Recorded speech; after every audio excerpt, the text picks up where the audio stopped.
सनातन धर्म के जो सबसे बड़े व्याख्याकार हैं वह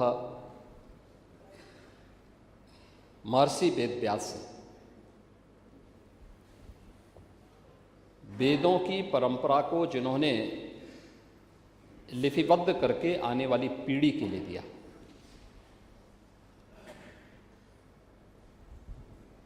उन्होंने मातृशक्ति की उपमा किस रूप में की है। मैं पाणी जी आपके सामने इसलिए कह रहा हूं, आप एक श्रेष्ठ कुल में पैदा हुए हैं, ब्राह्मण हैं, वयोवृद्ध हैं। इस पूरे सदन में जो सबसे वरिष्ठतम सदस्यों में हैं, उम्र में भी अनुभव में भी, उनमें से आप हैं, इसलिए आपका हम सम्मान करते हैं। और इसलिए आप जो बात बोलते हैं वो व्यवहारिक बात बोलते हैं। आपकी जो बात थी वो किसी को बुरा भी नहीं लगती है। अलग विषय है कि आपका और संजय निषाद में इस समय क्यों किस बात को लेकर रंजिश चल रही है।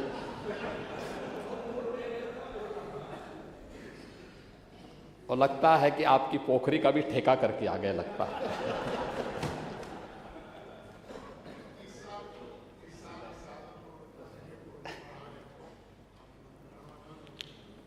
लेकिन महर्षि वेदव्यास ने कहा था, उनका कालखंड आज से 5000 वर्ष पहले था। और सचमुच जब 5000 वर्ष पहले की हम बात कर रहे हैं, यानी तब भारत में दुनिया की एक विकसित सभ्यता थी। यानी आज की दुनिया जब सभ्यता की बात कर रही है, और जब आज की दुनिया सभ्यता की बात कर रही थी, तब भारत दुनिया को दिशा दिखा रहा था, राह दिखा रहा था। और 5000 वर्ष पहले महर्षि वेदव्यास ने कहा था कि नास्ति मातृ समा छाया, नास्ति मातृ समा गति, नास्ति मातृ समम त्राण, नास्ति मातृ समा प्रिया। यानी मां के समान कोई छाया नहीं, मां के समान कोई सहारा नहीं, मां के समान कोई रक्षक नहीं, और मां के समान कोई प्रिय भी नहीं। हमारे भारत के सनातन धर्म की परंपरा में मां की उम्र के या अपने से बड़ी उम्र की हर महिला को मातृ के समान सम्मान देने का विधान है। और किस प्रकार का आचरण आप लोगों का इस सदन में माननीय राज्यपाल जी के अभिभाषण के दौरान था, और आप सनातन की बात कर रहे थे, ये मुझे इस बात को लेकर के, या तो हो सकता है आप इसीलिए सदन में उपस्थित नहीं हुए थे क्योंकि आपके नियंत्रण से बाहर समाजवादी पार्टी के सदस्य रहे होंगे, इसलिए आपने कहा होगा कि अब इन उच्छृंखलों के बीच में रहने से अच्छा है कि हमें स्वयं बाहर रहूं। लेकिन आचरण जो भी था वो अच्छा नहीं था, वो अच्छा आचरण नहीं था। और उस अच्छे आचरण की दृष्टि से आज इस सदन की अभिभाषण की शुरुआत में यहीं से करता हूं। अचानक प्रदेश का परसेप्शन खराब नहीं हुआ था, अचानक नहीं हुआ था। यही आचरण था जिस आचरण से बिटिया घबराती थी और व्यापारिक कारोबार समेटता था। उसकी एक झलक अभिभाषण के दौरान भी यहाँ पर देखने को मिल रही थी। और वह किसी भी स्थिति में मुझे नहीं लगता है कि प्रदेश का कोई भी व्यक्ति उसको स्वीकारेगा। आपकी बात व्यवहारिक थी और आप व्यवहारिक बात बोलने का प्रयास भी करते हैं। अलग विषय है कि आपके हाथ बंधे हुए हैं। लेकिन आपकी बातों को सुनकर के मुझे ये चीजें लग रही थी, मैं आपकी सभी बातों का जवाब भी दूंगा। और जो गालिब ने भी कहा था कि गालिब उम्र भर में ये भूल करता रहा, धूल चेहरे पर थी और आईना साफ करता रहा। समाजवादी पार्टी के और मुख्य विपक्षी दलों के इस आचरण के कारण उत्तर प्रदेश का पूरा सदन अपने आप को आहत महसूस कर रहा था। आहत इसलिए महसूस कर रहा था क्योंकि यह अच्छी बात है कि पिछले 9 वर्षों के दौरान बहुत कम समय ऐसा था कि जब सदन की कार्रवाई बाधित हुई। ज़्यादातर समय में लोगों ने रुचि ली है और अपनी बात को प्रभावी ढंग से सदन में रखा है और मंत्रियों ने उसका जवाब दिया है, अन्यथा उसका संज्ञान जरूर लिया है। विकास के मुद्दे हों, सुरक्षा के मुद्दे हों, वेलफेयर के मुद्दे हों, ये बिना भेदभाव के सरकार ने समाज के प्रत्येक तबके के लिए दिया। महामहिम राज्यपाल ने जो अपनी बातें इसमें रखी थी, 2-3 बातें उसमें प्रमुख रूप से थी कि 6 करोड़ से अधिक की आबादी को पिछले 8 वर्ष के अंदर सरकार के द्वारा किए गए सतत प्रयास से, डबल इंजन सरकार के द्वारा उन्हें बहुआयामी गरीबी की रेखा से ऊपर किया गया है। ये नीति आयोग के वे आंकड़े हैं जो उन्होंने पूरे देश भर में सरकार के विकासपरक योजनाओं, कल्याणकारी योजनाओं के परिणाम स्वरूप उसके परिणाम सामने आए हैं। इसका मतलब ये नहीं कि उनको इन अन्य योजनाओं से वंचित कर दिया जाए। उनको जो राशन की सुविधा मिल रही है वह यथावत मिलेगी, उन्हें स्वास्थ्य की सुविधाएं जो मिल रही हैं वे यथावत मिलती रहेंगी, शासन की अन्य सभी प्रकार की सुविधाएं वैसे ही मिलती रहेंगी। लेकिन सरकार के जो प्रोग्राम हैं उन प्रोग्राम का असर कैसे पड़ा है वह उनके स्वावलंबन के लिए, उनकी आत्मनिर्भरता के लिए और उनके जीवन में खुशहाली का वह कारण बने, इस दृष्टि से वह योजना किस रूप में आज अपना असर दिखा रही है। एक एक योजना, वह हर घर शौचालय की बात हो, हर घर जल की बात हो, हर घर हर उस गरीब परिवार को छत देकर के एक एक पीएम आवास उपलब्ध करवाने का कार्य हो, या आयुष्मान भारत के माध्यम से 5 लाख रुपए की स्वास्थ्य बीमा का कवर हो, या फ्री में राशन की सुविधा उपलब्ध करवाने का कार्य हो, या 1 करोड़ 6 लाख उन परिवारों को जो निराश्रित महिलाएं हैं, वृद्धजन हैं, दिव्यांगजन हैं, उनको 12,000 रुपये की सालाना पेंशन की सुविधा उपलब्ध करवाने का कार्य हो। ये यथावत चलती रहेंगी और अन्य जरूरतमंदों को भी सरकार उन्हें उपलब्ध कराएगी।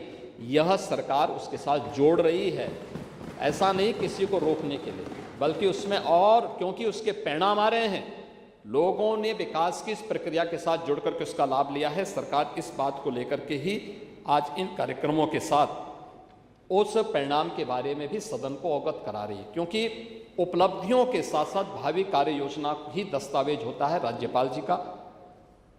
संसद में राष्ट्रपति जी का अभिभाषण होता है और विधानसभाओं में राज्यपाल जी का अभिभाषण होता है, और राज्यपाल जी का अभिभाषण उसी बात को यहां पे प्रस्तुत करने का है। आपने देखा होगा, आपने बहुत सारी चीजें अपने भाषण में उसको स्वीकार भी किया है कि संगठित अपराध नियंत्रित हुआ है। कुछ अन्य मुद्दे भी आपने उठाए हैं और सचमुच ये 9 वर्ष, अभी लगभग 9 वर्ष की जो यात्रा है, ये 9 वर्ष की जो यात्रा, ये सरकार की अपराध और अव्यवस्था से अनुशासन की यात्रा है, कर्फ्यू से कानून का राज का है, उपद्रव से उत्सव की यात्रा है, समस्या से समाधान की यात्रा है और अविश्वास से आत्मविश्वास की यात्रा है। यानी ये यात्रा केवल एक सत्ता प्राप्त करने की होड़ नहीं है, इसको प्राप्त करने के लिए सरकार की स्पष्ट नीति थी, साफ नियत थी, दृढ़ इच्छा शक्ति थी, और सुशासन के लक्ष्यों को प्राप्त करने के लिए हम लोगों ने जब एक सामूहिक रूप से प्रयास किया, हर व्यक्ति के मन में एक विश्वास भरा, हां यूपी भी कर सकता है, यूपी से भी परिणाम दिए जा सकते हैं। और वही आज उत्तर प्रदेश के अंदर देखने को मिल रहा है। और आज अब यह उत्तर प्रदेश बीमारू राज्य नहीं है, आज यह ट्रिपल टी का एक प्रतीक बना है। Triple T, technology, trust and transformation, यानी इन तीनों की एक त्रिवेणी बनकर के उभरा है। उत्तर प्रदेश तो त्रिवेणी के रूप में पहले से ही विख्यात था। माँ गंगा, माँ यमुना और माँ सरस्वती की त्रिवेणी प्रयागराज में मिलती है। करोड़ों की संख्या में श्रद्धालु जाता है। लेकिन अब यूपी उस त्रिवेणी का, पूरा यूपी उस त्रिवेणी का प्रतीक बना है। और उस त्रिवेणी को बनाने के लिए उत्तर प्रदेश ने जो कार्य किए हैं, पहली बार सदन में प्रदेश का आर्थिक सर्वेक्षण भी प्रस्तुत हुआ है। डंके की चोट पर सरकार ने कहा, हां हमने क्या किया है, हम आर्थिक सर्वेक्षण प्रस्तुत कर रहे हैं। और वित्त मंत्री जी ने सदन में उस आर्थिक सर्वेक्षण को प्रस्तुत किया है। यह आर्थिक सर्वेक्षण विचार से व्यवस्था और व्यवस्था से विकास की इस अभिनव यात्रा का प्रतीक है, जिसको उत्तर प्रदेश की जनता जी रही है, जिसके अनुसार चल रही है, उसको अपने आचरण में होते हुए देख रही है। और यह उस नए युग का उद्घोष है जो वर्षों से तमन्ना थी उत्तर प्रदेशवासी की, कि सबसे बड़ी आबादी वाला राज्य अपनी पहचान के लिए मोहताज हो,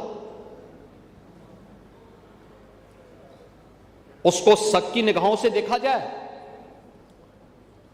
यही तो हुआ था। आप तो पाणी जी प्रदेश सरकार में मंत्री भी थे और इस सदन के माननीय स्पीकर के रूप में भी एक लंबे समय तक आपको कार्य करने का अवसर प्राप्त हुआ था। क्या यह सच नहीं कि उत्तर प्रदेश को उस दौरान शक की निगाहों से देखा जाता था? उत्तर प्रदेश के नौजवानों के सामने पहचान का संकट खड़ा हुआ था। हर केंद्र सरकार की योजनाओं का बॉटलनेक, उनकी सफलता का बॉटलनेक कोई माना जाता था तो वह उत्तर प्रदेश माना जाता था। यानी ये बस गई काम से, यूपी सफल, यूपी विफल, योजना विफल, यही होता था। और उत्तर प्रदेश ने आज उससे उभर करके विकास की एक दिशा तय करने वाले अग्रणी राज्यों में आज अपनी पहचान बनाई है। आज देश के टॉप 3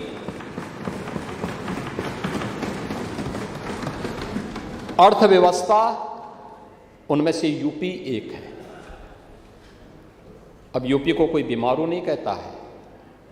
अब उत्तर प्रदेश भारत की इकोनॉमी का एक ब्रेक थ्रू बना है,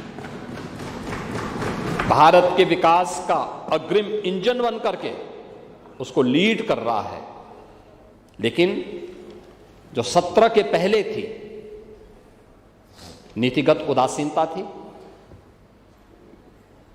प्रशासनिक शिथिलता थी और विकास विरोधी सोच, इससे उभर करके प्रदेश ने पिछले 9 वर्ष में अनुशासन को,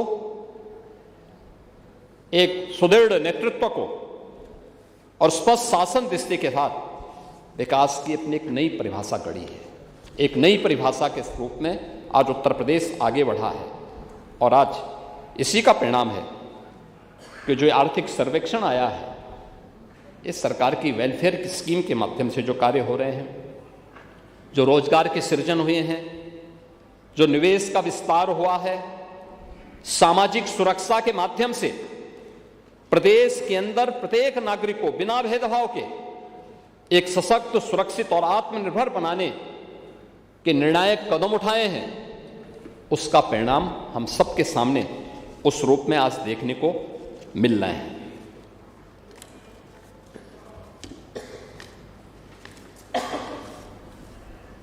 महोदय, 17 के पहले क्या था? यानी उत्तर प्रदेश वैसे खराब नहीं हुआ था। सत्ता के संरक्षण में पल रहे गुंडे माफिया, जो कुछ नाम आपने लिए हैं, कुछ का नाम आप लेने में स्वयं ही संकोच कर लिए, क्योंकि नाम लेते हैं तो हर व्यक्ति स्वयं ही कर लेता। आपने स्वयं ही बोला कि हाँ वो अपराधी था, दुर्दांत अपराधी था। आपकी स्वीकृति के लिए मैं आपका धन्यवाद करता हूं, लेकिन अपराधी अपराधी होता है।